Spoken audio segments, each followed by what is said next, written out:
యుద్ధం మొదలైంది, మధ్యలో ఆగిపోయింది. అందరం ఊహించాం 1971 ఇందిరాగాంధీ చేసినట్టుగా యుద్ధం జరుగుతుంది అని అనుకున్నాం. లేదు 1999లో వాజ్పేయి కార్గిల్ యుద్ధం లాగా ఉంటుందని అందరం ఊహించాం. నేను యుద్ధ వీరులకు వారి సైనికులందరికీ తల వంచి వినయంగా వాళ్ళకి నమస్కారాలు తెలియజేసుకుంటూ మోడీ గారు యుద్ధాన్ని ప్రారంభించిన తర్వాత మధ్యలో ఆగిపోయారు. అమెరికా జోక్యం బాగా కనిపిస్తా ఉంది. ట్రంప్ చేతుల్లో మోడీ కీలుబొమ్మగా మారాడు అని అందరూ అనుకుంటున్నారు ఢిల్లీలో. నేను అంటలేదు, కానీ అందరూ అనుకుంటున్నారు. ట్రంప్ కి భారతదేశానికి ఏంటి మధ్యలో రహస్య ఒప్పందం? ఎందుకు ప్రారంభించారు?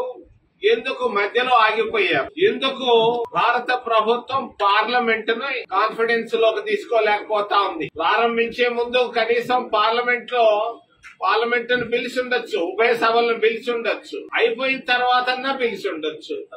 కనీసం ఏమీ లేకుండా భారతదేశాన్ని ఒక్క ట్రంప్ ఫోన్ కాల్ తో ఆపుతున్నాడు అనేది భారత ఔన్నత్యానికి, భారత సౌరభం అధికారానికి కొంచెం విమర్శలు వస్తున్నాయి.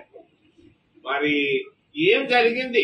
ట్రంప్ మోడీ మధ్యలో ఏం జరిగింది? అర్ధరాత్రి ఏమి రహస్య ఒప్పందం ఏం జరిగింది? ఎందుకు సడన్ గా యుద్ధాన్ని ఆపారు? యుద్ధంలో చనిపోయారు అనంతపూర్ నుంచి ఒక అబ్బాయి. వాళ్ళ తల్లిదండ్రులకు ఒకే ఒక కొడుకు, పెళ్లి కాలేదు, చచ్చిపోయాడు. ఎవరు దీనికి బాధ్యత?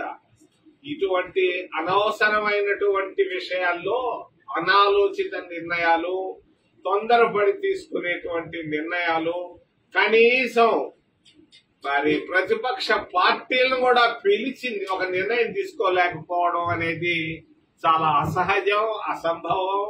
ఇది నేను ఈ వైఖరిని విమర్శిస్తున్నా. కాస్త అందరినీ ప్రజాస్వామ్యంలో ప్రతిపక్షాలను కూడా కాన్ఫిడెన్స్ లోకి తీసుకోవాలి. ఆ రోజు ఇందిరాగాంధీ ప్రతిపక్షంలో ఉన్నట్టు వాజ్పేయిని పిలుచుకొని మాట్లాడుకుంది. మరి అంతేకాదు, వాజ్పేయి ప్రధానమంత్రిగా ఉన్నప్పుడు ప్రతిపక్షాలతో సంప్రదించేవాడు, అన్ని విషయాలు చెప్పేవాడు.